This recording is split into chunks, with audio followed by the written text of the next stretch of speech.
किया है, सिंथेसाइज किया हुआ है। आगे है हमारे पास ये किस किस्म का इसका एक्शन होता है, these are bacteriostatic in action. Bacteriostatic किस्म का इसका एक्शन होता है। ये फॉलिक एसिड और बैक्टीरिया पर इनहिबिट करती है, उसको सिंथेसाइज करती है। इसके अलावा वहाँ पर फॉलिक एसिड के साथ folic acid is required to make new DNA. Folic acid वहाँ पर क्या करता है, नए डीएनए बनाता है। तभी जाके वो जो बैक्टीरिया होता है वो डिवीजन शुरू करता है, डिवाइड होना शुरू नहीं होता, वहाँ पर वो स्टॉप हो जाता है, जिसकी वजह से आगे जो हमारे पास जो बैक्टीरियल इन्फेक्शन है वो ठीक हो जाता है।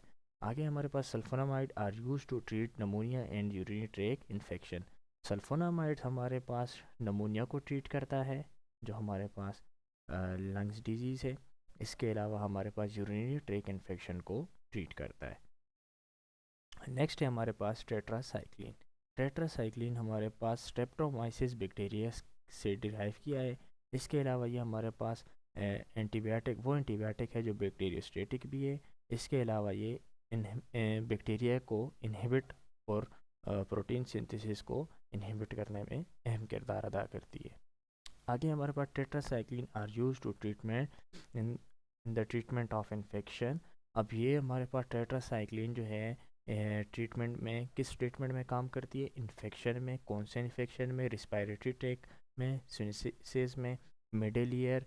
ये जो सिनिसिस है इसको आप सिनिसाइटिस भी कह सकते हो। मिडल ईयर, यूनिट्रैक, स्किन और इंटेस्टाइन में। टेट्रासाइक्लिन हमारे पास, आप ये किधर देखें, कॉमन एक चीज़ लिखी है, यूरिनरी ट्रैक इन्फेक्शन। हमारे पास जो सल्फोनामाइड ही भी थी वो भी किधर काम कर रही थी, यूरिनरी ट्रैक इन्फेक्शन में।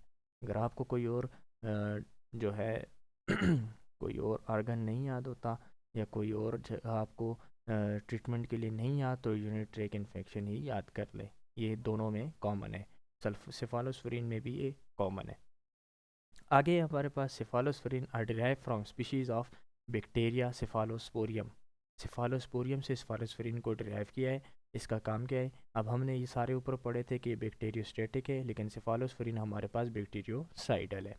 These antibiotic interfere with the synthesis of bacterial cell wall.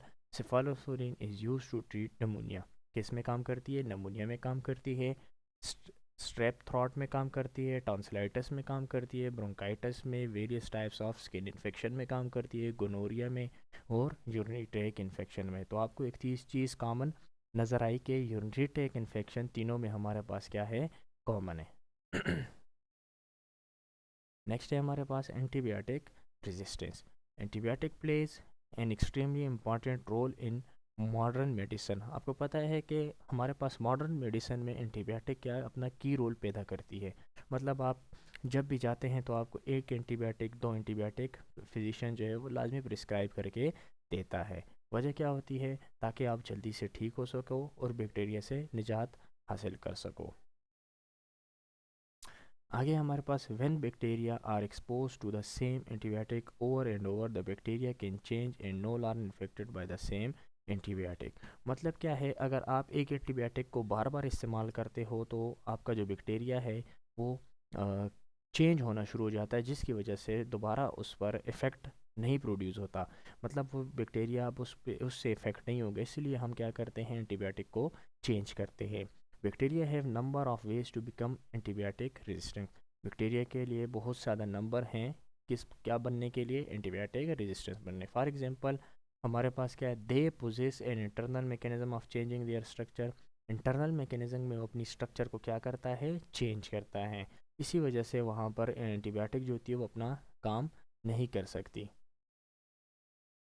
अच्छा, antibiotic no longer work to inhibit और किल देम। देखें, यही वजह लिखी है कि एंटीबायोटिक फिर वहाँ पर काम नहीं कर सकती और बैक्टीरिया को किल नहीं कर सकती, क्योंकि हमारे पास बैक्टीरिया अपनी शक्ल बार बार चेंज कर देता है। ज़्यादा एंटीबायोटिक को इस्तेमाल करने की वजह से बैक्टीरिया अपनी शक्ल चेंज कर लेता है, जिसकी वजह से जो हम एंटीबायोटिक खा रहे हैं वो असर नहीं करती बैक्टीरिया के ऊपर। Some bacteria can transfer the gene coding of antibiotic resistance to bacteria to required resistance. कुछ बैक्टीरिया जो होते हैं वो ट्रांसफ़र हो जाते हैं कहाँ पर, जीन कोडिंग पर। किस लिए, एंटीबायोटिक रेजिस्टेंस के लिए, ताकि हमारे पास जो दूसरे बैक्टीरिया हैं उससे रेजिस्टेंस कर सके। आगे हमारे पास है रेजिस्टेंस टू एंटीबायोटिक। हो रहा है कि रेजिस्टेंस टू एंटीबायोटिक से हमारे पास बहुत बड़ा मसला पैदा हो सकता है, क्योंकि वहाँ पर जो इन्फेक्शन या डिजीज़ पैदा हो रही है वो हमारे पास मुख्तलिफ हो सकती है, जिसको ट्रीट करना आसान नहीं हो सकता। इसीलिए उसके ख़िलाफ़ जो हम एंटीबायोटिक इस्तेमाल करते हैं, हम फिर चेंज एंटीबायोटिक इस्तेमाल कर सकते हैं। जो हमारे बैक्टीरिया है उससे बिल्कुल चेंज एंटीबायोटिक इस्तेमाल कर सकते हैं, क्योंकि वो बार बार हमने वही एंटीबायोटिक दे देकर बैक्टीरिया अब उससे इफ़ेक्ट नहीं हो रहा।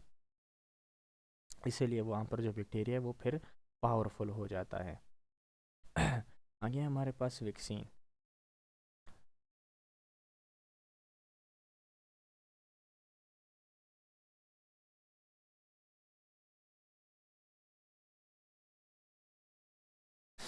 वैक्सीन हमारे पास जो है ये इम्यून सिस्टम को तगड़ा बनाने के लिए, उसको स्टिमुलेट करने के लिए, वहाँ पर एंटीबॉडीज़ की प्रोटेक्शन करने के लिए, हमारे जिस्म के अंदर इम्यून सिस्टम को ताकतवर बनाने के लिए हम क्या बनाते हैं, वैक्सीन। क्योंकि आपको पता है हर वायरस, जो कोई ऐसी डिज़ीज़ वो जब अटैक करती है, ख़ासकर बड़ी जो हमारे पास डिजीज़ें हैं वहाँ पर कहाँ पर अटैक करती है, इम्यून सिस्टम पर। तो हम इम्यून सिस्टम को तगड़ा बनाने के लिए एंटीबॉडीज़ का इस्तेमाल करते हैं। वो हमारे जिस्म में जाती हैं और एंटीबॉडीज़ बनाती हैं उस मरीज़ के ख़िलाफ़ के लिए, जिस मरज़ के लिए हमने वैक्सीन तैयार की थी। फॉर एग्ज़ाम्पल अगर हमने कोरोना की हमने जो वैक्सीन बनाई है वो सिर्फ़ और सिर्फ कोरोना में काम कर सकती है, क्योंकि हमने एंटीबॉडीज़ उसमें इस टाइप की बनाई हैं जो सिर्फ़ और सिर्फ कोरोना में काम कर सकती हैं। Vaccine include for example suspension of killed और वीकेंड।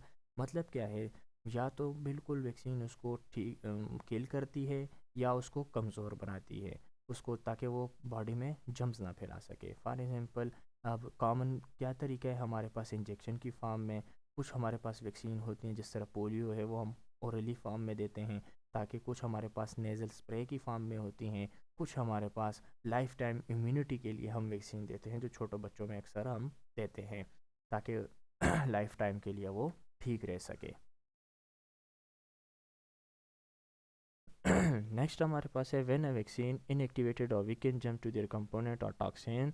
जब हम वैक्सीन देते हैं तो वो क्या काम करती है, जम्स को वीक बनाती है, उसको उसके असर को कम करती है ताकि वो ब्लड में ना जा सके। The white blood cell recognizes disease causing germs. तो वाइट ब्लड सेल उसको जान लेते हैं और जम्स फैलाने से रोकते हैं। तो वो वहाँ पर जो हमारे पास एंटीबॉडीज़ होती हैं उनके ख़िलाफ़ जो काम कर रही होती हैं, वो एंटीबॉडीज़ की प्रोडक्शन करता है वैक्सीन, ताकि वो उसको किल कर सके, जम्स को फैला ना सके और जिस्म में जम्स फैल ना सके। अब ये कह रहा है कि for you information during 70s Edward Jenner heard a milk speaking the would never the fatal she would never have the fatal disease smallpox because he already suffering from a mild cowpox because। अब ये पूरा किस्सा इसने लिखा है, तो इसने बताया है कि इसके ख़िलाफ़ हमने वैक्सीन कैसे बनाई, उसको ठीक कैसे किया, और फिर उसने इस इस इस स्मॉल पॉक्स से अपने आप को प्रोटेक्ट कैसे किया। या पढ़ लीजिएगा